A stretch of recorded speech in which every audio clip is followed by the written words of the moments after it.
we now return to saws on Modern Marvels. The National Cathedral, the Empire State Building, the White House, the Pentagon. They all have one thing in common: Indiana limestone. What's unique about Indiana limestone is its ability to be worked. It's a soft stone relative to limestone. It's very consistent in color. For that reason, it's been chosen as a building stone. The stone projects an aura of permanence, stateliness, calm. But the process of cutting it into blocks is anything but calm. At the quarry, the first cut is the deepest, in this case 15 feet down into the limestone bed. The saw for the job, a W.F. Meyers diamond belt saw. Though designed specifically for the task of quarrying stone, it resembles another popular saw. Just picture a chainsaw, for example, and we put a belt around a bar that is in geometry very similar to a handheld chainsaw. Instead of using a chain, we use a belt that has the diamond segments and the plastic around it. The steel teeth of a chainsaw couldn't stand up to limestone, but the belt saw's diamond-studded teeth will slice out almost 30,000 square feet of limestone before needing replacement after XX months. The belts cost roughly $200 a foot and run anywhere from 40 to 80 feet long. Cutting with diamonds is a simple principle. To cut something hard, it takes something harder, and diamonds are one of the hardest materials of all. Diamonds themselves are the cutting tool. They're just like the teeth on a saw. Powders itself what holds the diamonds in, but the diamonds do the cutting. The powder, in this case 20% carbide and 80% cobalt, will form most of the cutting segment and will wear away with use. The diamonds sit in through the segment, and as this segment wears, the diamonds stay sharp on the surface of the segment all the way through. Once the diamonds are distributed evenly throughout this alloy powder, the mixture is cold pressed into shape and then hot pressed to form a hardened segment. The diamond segments are then brazed or soldered at high temperatures to steel mounts. Heated to 1200 degrees, the molten silver solder fuses the segment to the steel mount. It gets cherry red. It has to melt the silver, and you gotta work it around and make sure that you have a good surface on each one so that it holds good. Because as you probably could figure, it takes a pretty good hold, because that stone, whenever it hits that stone, that's what does the cutting of the stone. The segments will cut everything from limestone to granite to marble to slate.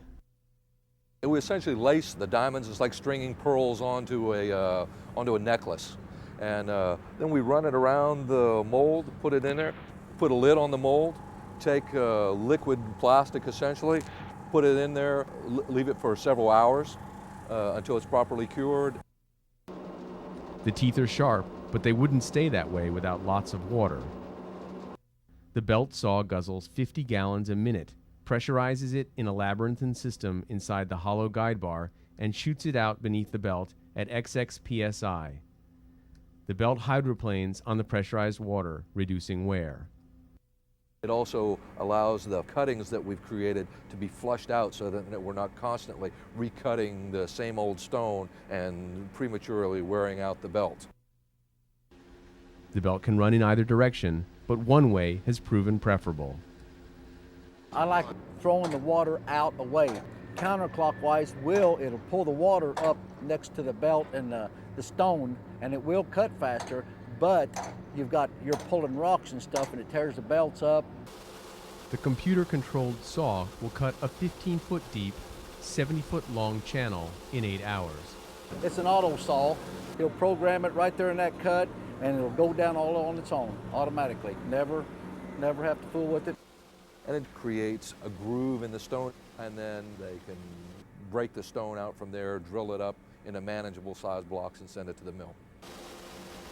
Though the Meyers quarry saw is cutting edge, it is merely the most modern application of stone cutting techniques practiced thousands of years ago.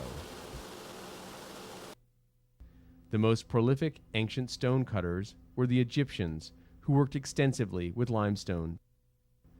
Metal saws fashioned of copper, bronze, and sometimes iron were used with sand or emery, a cutting grit like modern-day diamonds, to fashion blocks of limestone over 6,000 years ago. In order to get the abrasive particles to stick to the edge, they'd use a resinous substance of some kind, plant resins, to get those particles against the stone or the material that they were trying to cut. In stone mills, a modern version of this abrasive-fed cutting technique was widespread before the advent of diamond-studded cutting teeth in the 19XXs. 100 years ago, gang saws like these at the Hoadley Quarry would have been fed with an abrasive slurry of sand or silica to enable them to grind through limestone.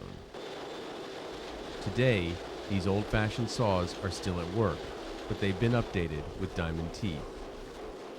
This is a rocking gang, what they call a lift gang, and it lifts and hits, lifts and hits, and the slurry gets trapped in between the segments and in the middle, because when it's cutting, the first one will cut, then the slurry will get trapped in between the segments, and then the second one has a cleaner spot to cut. And it just carries it all out to the end of the blade with water. It will take these gang saws an 8-hour shift to cut these blocks into slabs.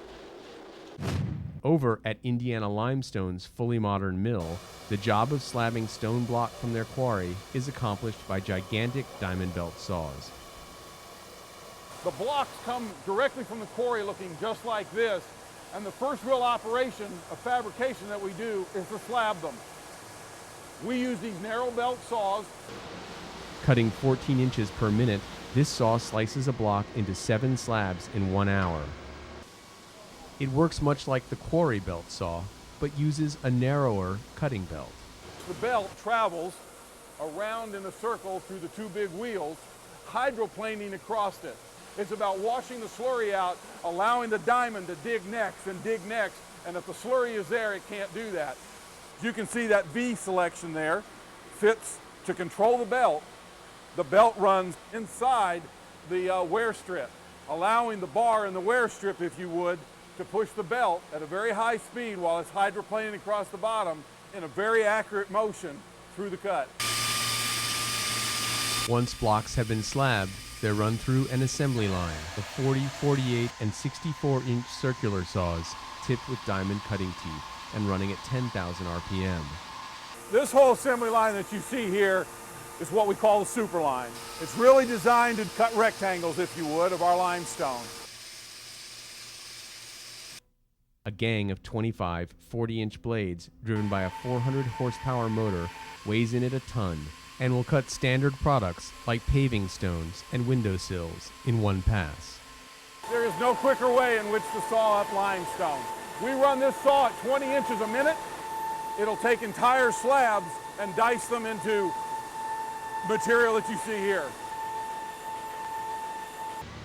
The stone is cut to last, and for workers in this industry, longevity is also key. Phil Byers and Eddie Brooking have been brazing diamond teeth to saws for a combined 84 years. Well, we have a lot of mills in this area, but we ship all over the United States. Not only here, it's everywhere, Canada, everywhere. But this is what they call the home of the limestone. Limestone capital of the world is what they bill it as. To cut stone, mill and quarry saws get down and dirty every day.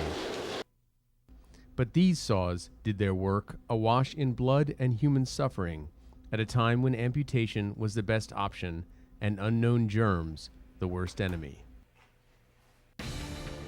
The largest stone saw blade in the world is a 14-foot diameter circular saw